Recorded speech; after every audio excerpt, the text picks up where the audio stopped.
Start किए थे motion के डेफिनेशन से। मोशन क्या होता है, रिलेटिव मोशन हम लोग देखे थे। देन हम लोग देखे थे कि अगर आप सराउंडिंग के रिस्पेक्ट में अपनी पोजीशंस को चेंज करते हैं तो उसको हम लोग क्या बोलेंगे, मोशन। फिर डिस्टेंस और डिस्प्लेसमेंट पढ़े थे। देन स्केलर और वेक्टर समझे थे। वेलोसिटी और स्पीड समझे थे। फिर देखे थे कि वेलोसिटी जो होता है वो स्पीड प्लस डायरेक्शन होता है। आप स्पीड चेंज करें तो भी वेलोसिटी चेंज होगी, डायरेक्शन चेंज करें तो भी वेलोसिटी चेंज होगी, और ये दोनों को भी चेंज करें तो भी वेलोसिटी क्या होगी, चेंज होगी। देन हम लोगों ने सीखे थे कि यूनिफॉर्म और नॉन यूनिफॉर्म मोशन क्या। यूनिफॉर्म मोशन उस मोशन को बोलते हैं जहां पर एक object equal distance equal interval of time पर क्या करता है, ट्रेवल करता है।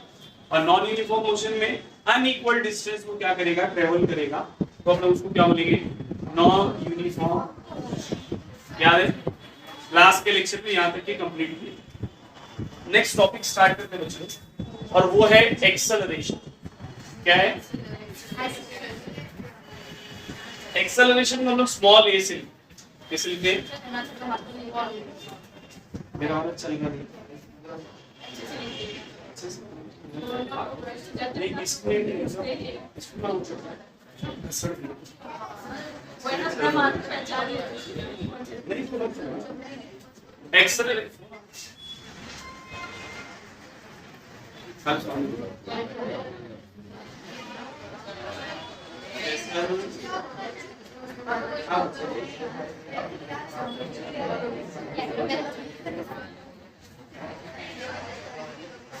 अभी आप कैसे तो बात कर रहे थे एक्सेलरेशन, एक्शन इधर सही में एक्शन दिखाऊंगा फिर। एक्सेलरेशन स्मॉल ए से इंडिकेट करते हैं बच्चों, और ये वर्ड आप लोगों ने पहले भी सुने। किसी को पता है एक्सेलरेशन का मीनिंग क्या होता है? What do you mean by acceleration?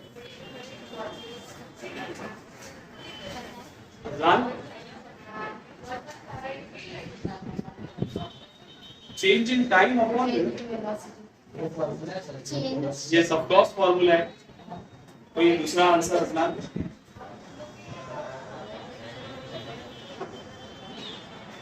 सही बोला उसने। Rate of change of velocity is nothing but acceleration.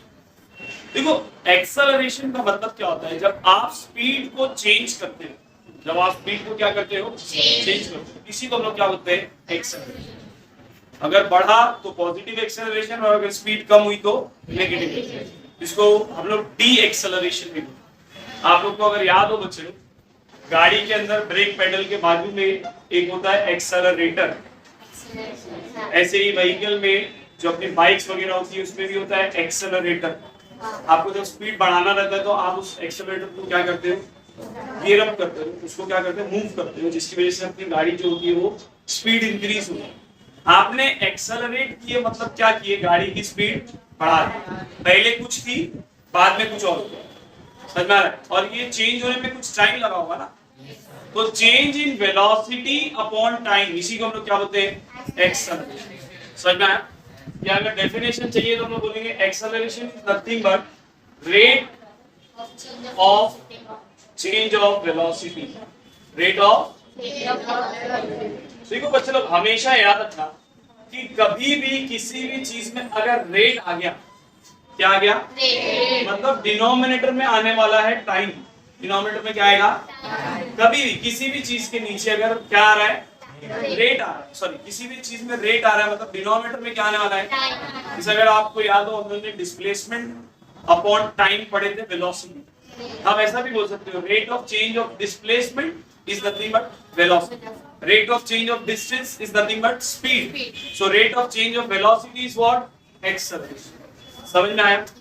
या अगर इसका फॉर्मूला लिखेंगे तो आप ऐसा लिखेंगे, चेंज इन वेलोसिटी अपॉन, सही है ना? मैंने अभी तो बताया, जब भी आप बात किसकी करेंगे, रेट की, मतलब डिनोमिनेटर में क्या आएगा बच्चे लोग, सही है कि नहीं? अच्छा एक बात बताओ, किसी भी चीज का चेंज कैसे निकालते हैं, फाइनल माइनस इनिशियल। मैं बोल रहा हूँ आप गाड़ी 50 की स्पीड से चला रहे थे, बाद में आपने एक्सेलरेट किया और गाड़ी की स्पीड 100, कितने का चेंज, कैसे निकाले, 100 माइनस 50 करके, यही किया ना। 100 क्या था फाइनल और 50 क्या था तो यहाँ पर भी एक इनिशियल वेलोसिटी होगी और एक फाइनल वेलोसिटी। हम लोग इनिशियल वेलोसिटी को यू से लिखते हैं। किससे लिखते हैं बच्चे लोग? इनिशियल वेलोसिटी बोले तो यू, और फाइनल वेलोसिटी मतलब v। फाइनल वेलोसिटी मतलब तो हम लोग यहाँ पर किससे लिख देंगे इसको? अब v से, v बोलो, u बोले तो इनिशियल वेलोसिटी, v बोले तो फाइनल। अगर आपको चेंज इन वेलोसिटी निकालना है, क्या निकालना है बच्चे लोग? तो आप कैसे निकालेंगे? Final minus initial. अरे हाँ या ना? सो v माइनस u आपको क्या देगा? Change in. तो अब अगर मैं एक्सेलरेशन का फॉर्मूला लिखूं, चेंज इन वेलोसिटी के जगह पर क्या लिखूंगा? v माइनस टाइम का मतलब t। अरे हाँ है ना? ये हो गया आपका एक्सेलरेशन। ये क्या होगा चलो? एक्सेलरेशन की भी यूनिट होगी। याद है वेलोसिटी की यूनिट हम लोगों ने पढ़े थे मीटर पर सेकंड, याद है सबको? और टाइम की यूनिट क्या होती है? सेकंड। ये सेकंड नीचे आ जाएगा तो क्या हो जाएगा? मीटर पर सेकंड स्क्वायर। अरे एक सेकंड पहले से है और एक और सेकंड नीचे आएगा, सेकंड इंटू सेकंड, सेकंड का स्क्वायर। तो एक्सेलरेशन की यूनिट क्या हुई? मीटर पर सेकंड स्क्वायर। समझ में आया? कोई दिक्कत?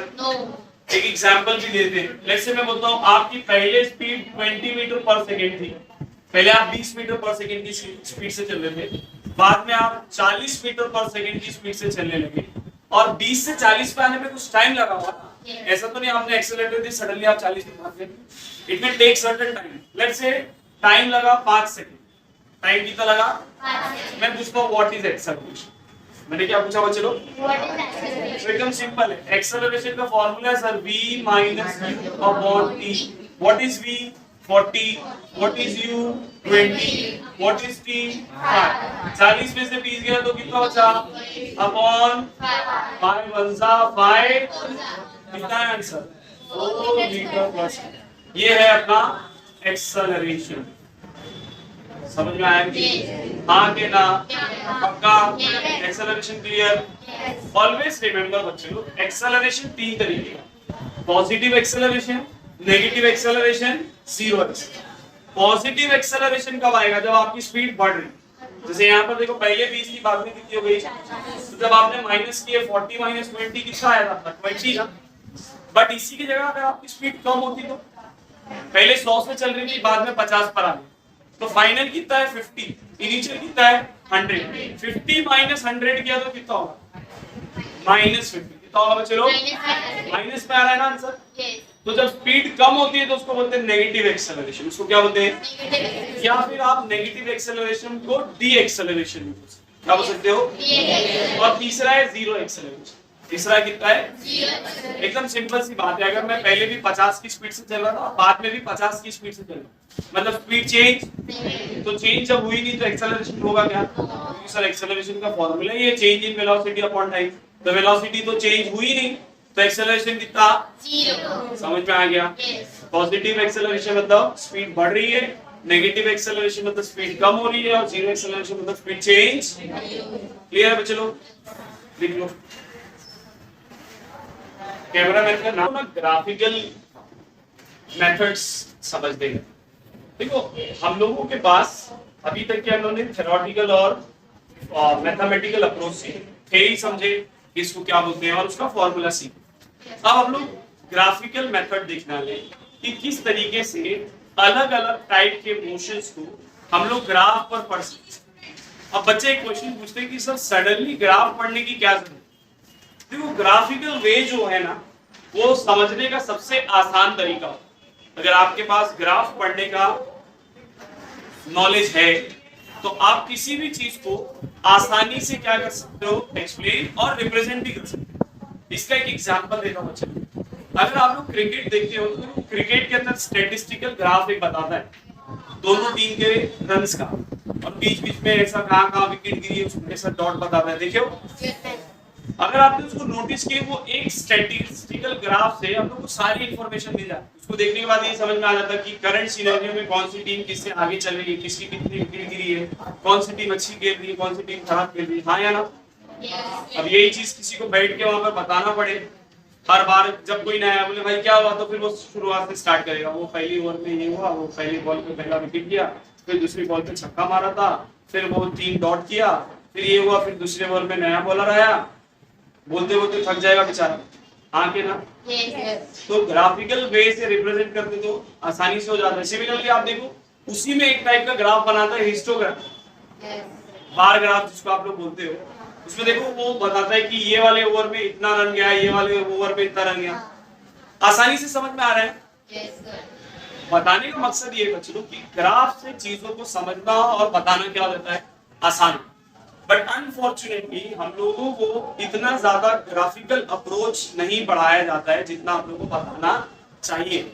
आप अगर ध्यान से देखो तो आप लोगों ने क्वाड्रेटिक इक्वेशन पढ़ लिए, आप लोग ने लीनियर इक्वेशन पढ़े हुए, बट अगर मैं आपसे पूछूं कि क्वाड्रेटिक इक्वेशन कैसा दिखता है,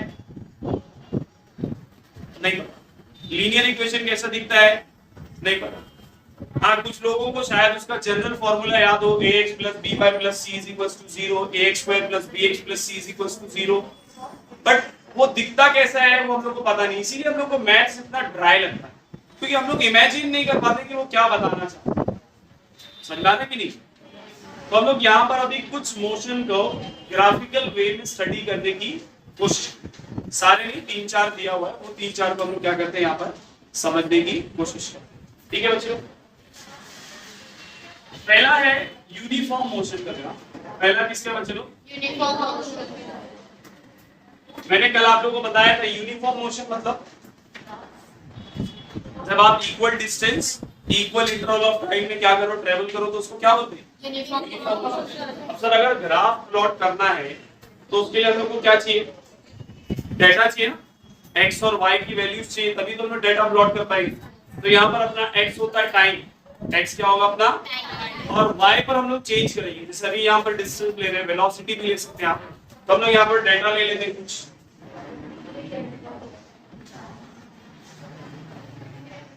ये टाइम है और ये डिस्टेंस, टाइम सेकंड में है, distance metre. Time 0 distance 0, time 5 distance 10, time 10 distance 20, time 15 distance 30, time 20 distance 40। हर बार इक्वल डिस्टेंस ट्रेवल कर रहा है, दैट मींस ये कौन से टाइप का मोशन है, कल पढ़े थे ना।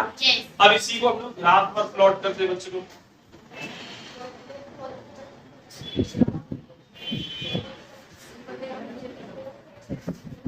देखो मेरे पास अभी ग्राफ नहीं है, मैं एक जनरल डायग्राम बना रहा हूं, तो शायद एक्यूरेट ग्राफ ना बने, मैं इसे समझाने के पॉइंट ऑफ व्यू से एक्सप्लेन करूं। तो मैंने बताया एक्स एक्सिस पर क्या लेंगे हम लोग, टाइम, और वाई एक्सिस पर हम लोग क्या लेंगे बच्चों, डिस्टेंस। सही है? 0, 5, 10, 15, यहाँ पर 10 के उस पे ले लेते 10, 20, 30, स्केल आता है ना लिखते, स्केल वगैरह भी नहीं लिखे। टाइम 0 है तो डिस्टेंस कितना है, ये वाला पॉइंट मिलेगा। टाइम जब 5 तो डिस्टेंस कितना, 10। टाइम जब 5 तो डिस्टेंस कितना बच्चों, ये मिलेगा। टाइम जब 10 तो डिस्टेंस कितना है, 20। 10 पर 20 यहाँ कहीं आएगा, प्लॉट करने आता है ना सबको। टाइम जब 15 तो डिस्टेंस कितना है, 30 यहाँ कहीं पर आएगा। और टाइम जब 20 तो डिस्टेंस कितना है, सही है बच्चों। अगर आप इसको ध्यान से देखो, एक्यूरेट ही बना, स्ट्रेट लाइन में आ रहे सारे पॉइंट। मतलब बताने का ये है कि अगर आप डिस्टेंस वर्सेस टाइम का ग्राफ प्लॉट करो और आपको एक लाइन मिले, वो कैसी हो, स्ट्रेट, मतलब जितने भी पॉइंट आपने प्लॉट किए वो सब एक स्ट्रेट लाइन पर अगर आ जाए, तो आप क्या बोलेंगे कि ये जो ग्राफ है ये किसका है, यूनिफॉर्म मोशन। किसका बच्चे लोग, समझ में आया? बट ध्यान रखना ये डिस्टेंस वर्सेस टाइम का ग्राफ, किसका, क्लियर है? अच्छा अगर यही चीज नॉन यूनिफॉर्म होती तो सर स्ट्रेट लाइन नहीं बनती, एक पॉइंट यहाँ मिलता, एक पॉइंट यहाँ, एक पॉइंट यहाँ, एक पॉइंट यहाँ, तो आप स्ट्रेट लाइन ड्रॉ कर पाते क्या? तो हम उसको क्या बोलते हैं, ये किसका ग्राफ है, नॉन यूनिफॉर्म मोशन। किसका ग्राफ है, क्लियर है ना बच्चों? नॉन यूनिफॉर्म मोशन के ग्राफ के लिए आपके टेक्स्ट बुक में स्पेस दिया हुआ है, घर पे जाके उसको प्लॉट करके देखिए। पहला वाला जो है वो यूनिफॉर्म के लिए, दूसरा वाला नॉन यूनिफॉर्म। तो घर पे जाके उसको प्लॉट करके देखो क्या स्ट्रेट लाइन बनेगी, ऑफ कोर्स नहीं बनेगी स्ट्रेट लाइन। नेक्स्ट ग्राफ बच्चे लोग ड्रॉ करते हैं कांस्टेंट वेलोसिटी का। किसका? Constant velocity. कांस्टेंट का मतलब, कांस्टेंट का मतलब फिक्स है, चेंज नहीं हो। वेलोसिटी चेंज होने वाली, कांस्टेंट वेलोसिटी का मतलब वेलोसिटी चेंज नहीं होगी। देखो वेलोसिटी चेंज होगी तो एक नया टर्म आ जाएगा एक्सेलरेशन। अभी तो पढ़े वेलोसिटी चेंज हुई मतलब क्या है? एक्सेलरेशन। तो कांस्टेंट वेलोसिटी का मतलब क्या होगा बच्चों? एक्सेलरेशन नहीं होगा सर, एक्सेलरेशन कितना होगा? 0। तो इसको भी प्लॉट करना है तो हम लोग को डेटा चाहिए, मगर ये किसके लिए प्लॉट कर रहे हैं? वेलोसिटी के लिए। तो यहाँ पर हम लोग टाइम और वेलोसिटी के लिए एक डेटा लिख लेते हैं।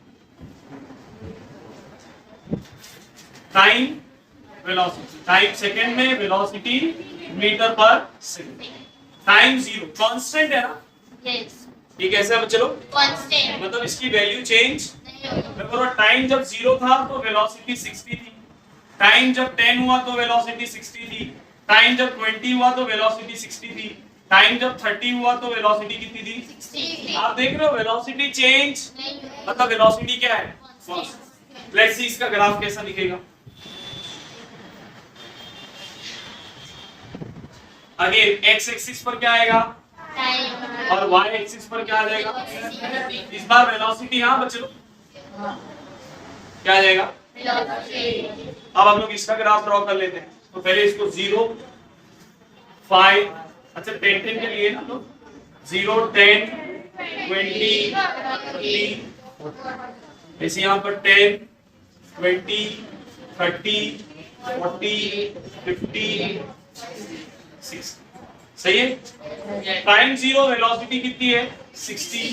टाइम जब 10 है वेलोसिटी कितनी है? 60। टाइम जब 20 है वेलोसिटी कितनी है? 60। टाइम जब 30 है वेलोसिटी कितनी है? देखो स्ट्रेट लाइन बना है बट ये पैरेलल है किसके? X axis. मतलब सर टाइम कुछ भी हो तो वेलोसिटी कितनी है? टाइम 40 भी होगा तो भी वेलोसिटी कितनी रहेगी? तो ये किसका ग्राफ है? Constant velocity. किसका ग्राफ है बच्चों? क्लियर?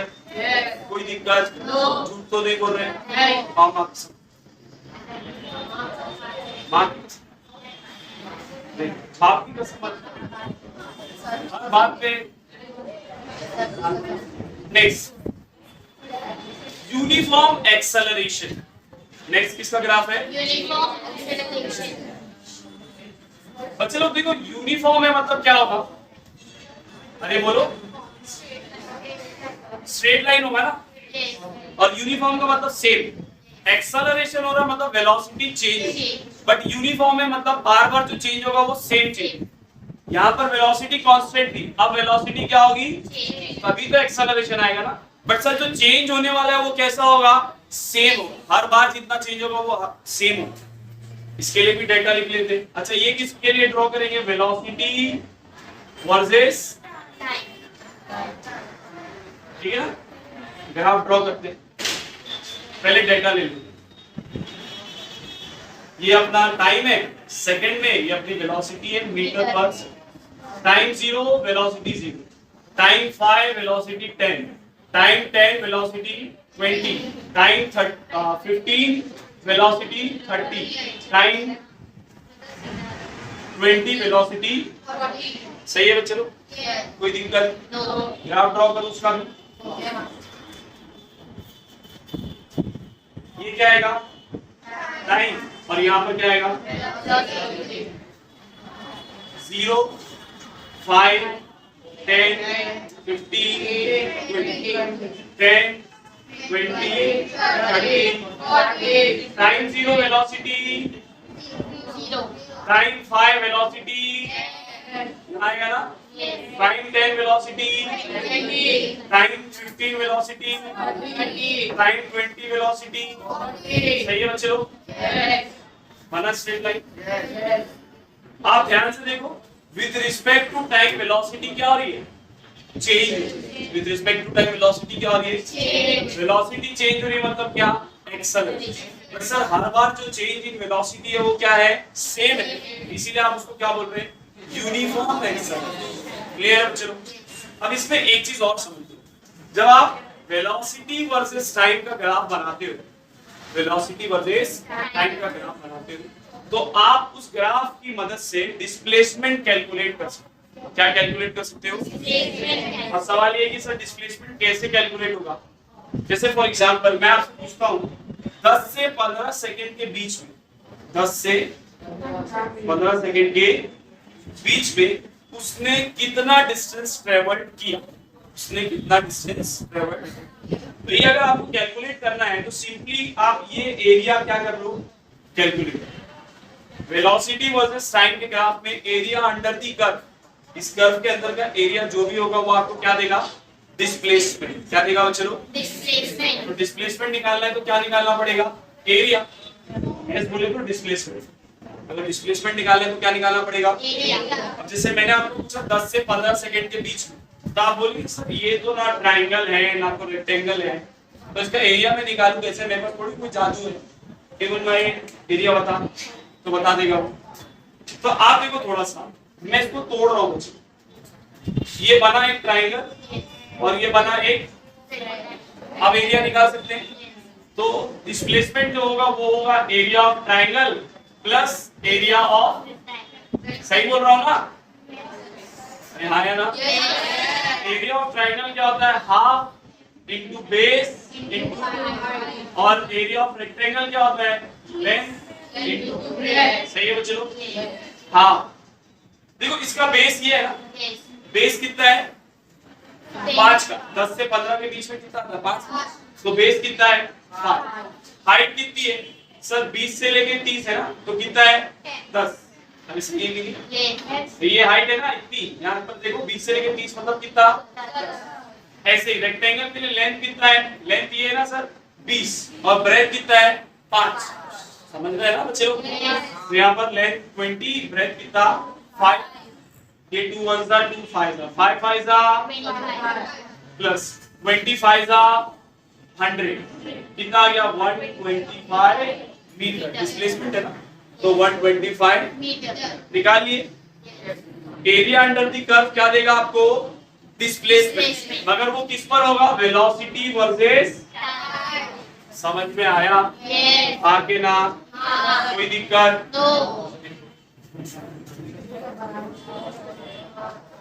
इस टॉपिक है काइनेमेटिकल इक्वेशन। मैं इसको जादुई इक्वेशन भी बोलूं, जादुई इक्वेशन। ऐसा क्यों बोल रहा हूं? ऑलमोस्ट आधा फिजिक्स इन 3 इक्वेशन पर क्या हो जाता है? सॉल्व हो जाता है। हम लोग अभी 3 इक्वेशन पढ़ने वाले हैं और उन 3 इक्वेशन पर आधा फिजिक्स क्या हो जाएगा बच्चों लोग? सॉल्व।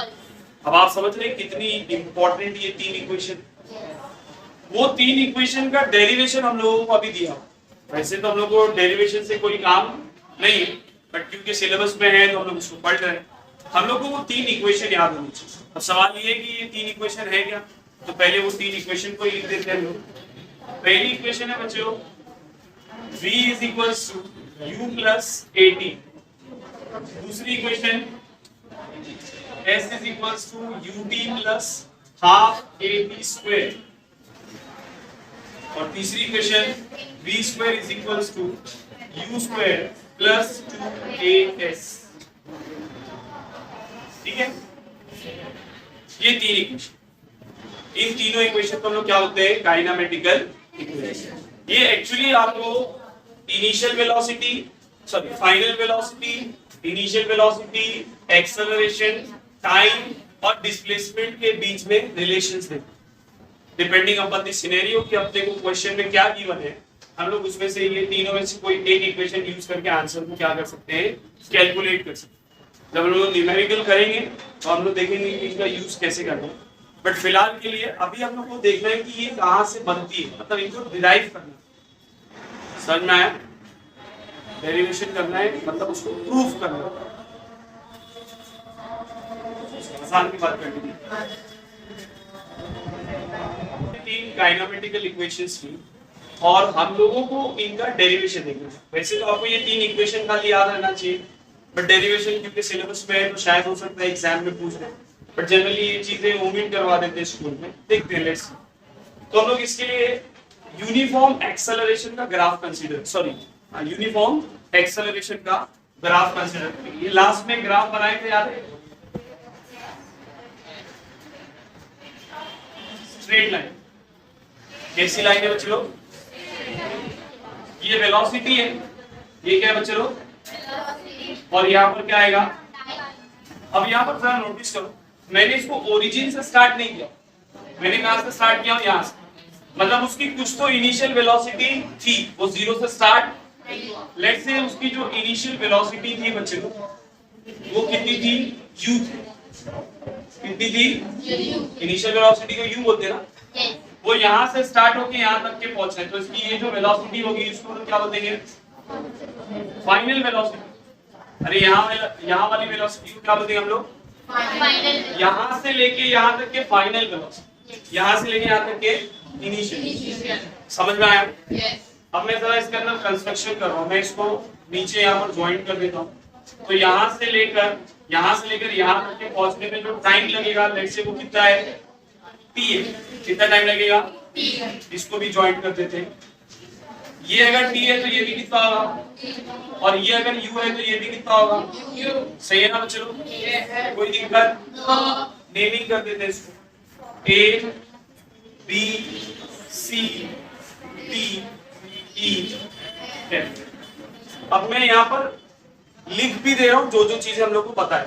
हम लोग को पता है कि ए बी और ई एफ दोनों सेम है ना, तो ए बी किसके इक्वल है? ई एफ, और इनकी वैल्यू कितनी है बच्चे लोग? यू। सिमिलरली ए सी किसके बराबर है? डी एफ के। ए सी किसके बराबर है? कौन है ये बात कर रहा है बीच में? ए सी किसके बराबर है? D, और वो कितना है? V। सिमिलरली AF किसके बराबर है? B के। AF किसके बराबर है बच्चों लोग? और उनकी वैल्यू कितनी है? T। उनकी वैल्यूज कितनी है? क्लियर है? कोई दिक्कत? पक्का? स्टार्ट करते हैं। अब हम लोग ये तीनों को वन बाय वन क्या करेंगे? ध्यान से देखो बच्चे लोग, अगर मैं आपको बोलूं कि एक्सेलरेशन, क्या बोल रहा हूं मैं? तो इसकी वैल्यू हम लोगों ने पढ़े थे, final velocity minus initial velocity upon. अच्छा यहाँ पर फाइनल वेलोसिटी कितनी है? एसी। अरे एसी क्या है? वी है ना, ये अपना सी है ना बच्चे लोग, तो मैं वी की जगह लिख सकता हूँ एसी। और यू कितना है अपना? A B. यू कितना बच्चे लोग? मैं ये टी को इधर फेंक देता हूँ, तो ए इंटू टी हो जाएगा ना। अच्छा अगर AC में से AB निकाल दो, AB नहीं, हाँ बराबर, AC में से AB निकाल दो तो क्या बचे? तो यहाँ पर लिख दूं BC। मतलब BC किसके बराबर है बच्चे लोग? 80। अच्छा अगर BC 80 के बराबर है तो D भी होगा 80 के बराबर। ये जितना है उतना है, ये भी है ना, तो मैं लिख दूं BC is equals to D is equals to 80। कोई दिक्कत? ठीक है, यहाँ तक के क्लियर? अब देखो ये जो DF है बच्चे लोग, ये जो DF है, क्या मैं इसको ऐसा लिख सकता हूँ? DF is equals to DE plus EF। Check कर लो, DE plus EF is nothing but DF। सही है बच्चे लोग? Note is D, sir D किसके बराबर है? 80। एंड DF किसके बराबर है? DF किसके बराबर है? और EF किसके बराबर है? U। यही तो प्रूफ करना था पहली equation, V is equals to U plus 80। समझा? मैंने क्या बोला? ये DF को ध्यान से देखो, DF क्या है? DE plus EF। तो हम लोगों ने DF को क्या लिखा? DE plus EF। What is DE? Sir DE ऊपर प्रूफ किए किसके बराबर है, और EF कितना है? EF किसके बराबर है? तो उसकी जगह पर क्या लिख दिए? और DF कितना है? V। तो DF की जगह क्या लिख दिए? हो गया V is equals to U plus 80। समझ में आया? पहली इक्वेशन हो। सेकेंड इक्वेशन पर चले बच्चे लोग। अब जरा ध्यान से देखो, मैंने भी आपको पीछे बताया था कि अगर आपको डिस्प्लेसमेंट निकालना है, क्या निकालना है? तो आप क्या निकालो? एरिया अंडर दी कर्व निकाल के भी सिखाया था। तो अगर मुझे पता करना है जब वो B से D पर पहुंचा तो उसने कितना डिस्प्लेसमेंट परफॉर्म किया, तो आप बोलेंगे ना सर इसके अंदर का ये वाला एरिया निकाल लो, तो आपको क्या मिल जाएगा? डिस्प्लेसमेंट क्या मिल जाएगा? Displacement. और हम लोग को साफ साफ दिख रहा है कि ये एक ट्राइंगल है और ये एक, तो सर इन दोनों का एरिया आप ऐड कर दो, आपको क्या मिल जाएगा? डिस्प्लेसमेंट। Yes. आपको क्या मिल जाएगा? Displacement. जोक मार रहा हूँ मैं। क्या मिल जाएगा बच्चों? Displacement. मैं लिख रहा हूँ डिस्प्लेसमेंट को किससे लिखते हैं? S। डिस्प्लेसमेंट को किससे लिखते हैं? Yes. वो किसके बराबर होगा? Area of triangle. ट्राइंगल का नाम क्या है? BDE plus area of rectangle.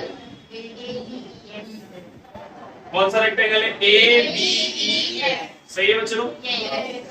Area of triangle का फॉर्मूला उन्होंने पीछे पढ़े थे, half into base into height. और एरिया ऑफ रेक्टेंगल क्या होता है? Length into. सही है बच्चों? लेंथ इनटू ब्रेथ भाई, रेक्टेंगल का एरिया। ठीक है, हाफ। बेस कितना है? ट्राइंगल का बेस बी है ना? ट्राइंगल का बेस क्या है बच्चों? और ट्राइंगल की हाइट कितनी है? डी। ट्राइंगल की हाइट कितनी है? तो यहाँ पर हाइट की जगह पर प्लस लेंथ ऑफ रेक्टेंगल कितना है? AF। और ब्रेथ ऑफ रेक्टेंगल कितना है? EF। आए ना? अच्छा, बी की वैल्यू कितनी है बच्चे लोग? सर बी किसके बराबर है? डी किसके बराबर है? डी है क्या? डी हम लोगों ने ऊपर निकाला, कितना है? 80 प्लस AF किसके बराबर है? टी के। अरे देखो, AF किसके बराबर? और EF किसके बराबर है? सही है बच्चे लोग?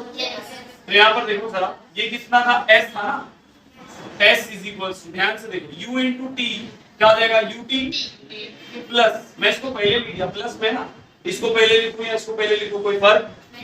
और यहाँ पर क्या हो जाएगा? Half A T into T. ये प्रूफ करना था। S is equal to UT plus half AT। समझ में आया? कैसे निकाले? Sir area under the curve हम लोग को क्या देगा? डिस्प्लेसमेंट। एरिया हम लोग ने कैसे निकाले? एक को ट्राइंगल मान लिए, एक को रेक्टेंगल, और उसका एरिया क्लियर बच्चे लोग? सेकेंड इक्वेशन क्लियर है सबको? अब बढ़ते हैं किसकी तरफ?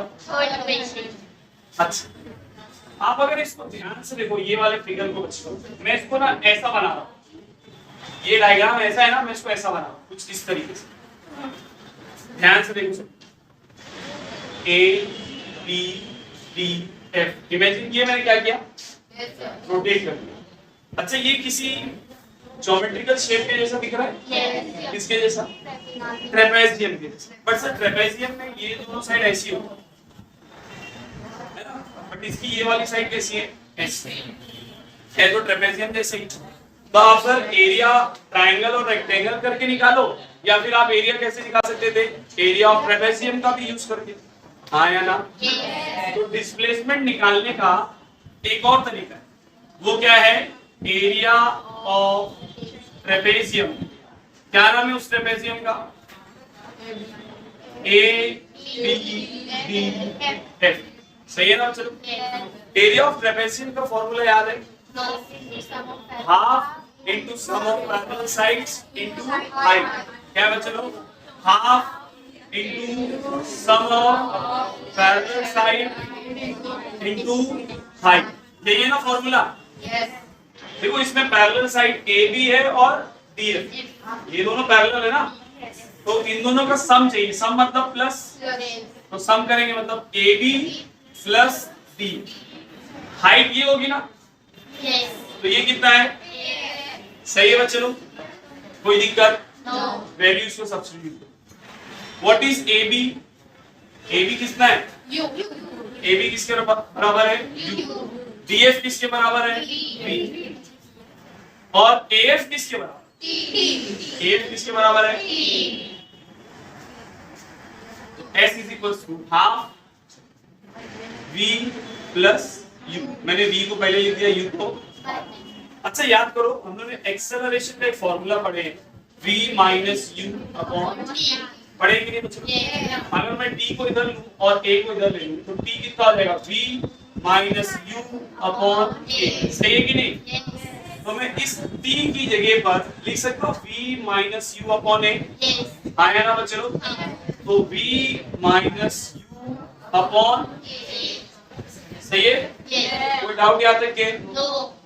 a plus B into a minus B, इसका फॉर्मूला है a square minus B square. याद है formula?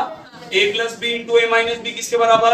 a square minus B. हम लोग लिख देंगे v स्क्वायर माइनस, ये अपना a है और ये अपना, तो a square minus b, that is v square minus, नीचे बचेगा 2 और, सही है ना? इज इक्वल टू 2a को इधर फेंक दूंगा तो 2as is equal to v square minus minus u square इधर आया तो u स्क्वायर प्लस 2as किसके बराबर? ये प्रूफ करना था, v स्क्वायर is equal to u square plus 2as। Proof कर दिए? समझ में आया? कोई दिक्कत? झूठ तो नहीं बोल रहे? तीनों इक्वेशन समझ में आई? याद रहेगा? पहली इक्वेशन क्या है? v is equals to u plus at, second s is equals to ut plus half into square, और third v square is equals to u square plus। ये तीन इक्वेशन को क्या बोलते हैं? काइनेमेटिकल इक्वेशन, या फिर ये इक्वेशन एक्चुअली क्या बता रही है? Sir final initial velocity, acceleration, time और डिस्प्लेसमेंट के बीच में रिलेशंस। समझ में आया? लिख लो।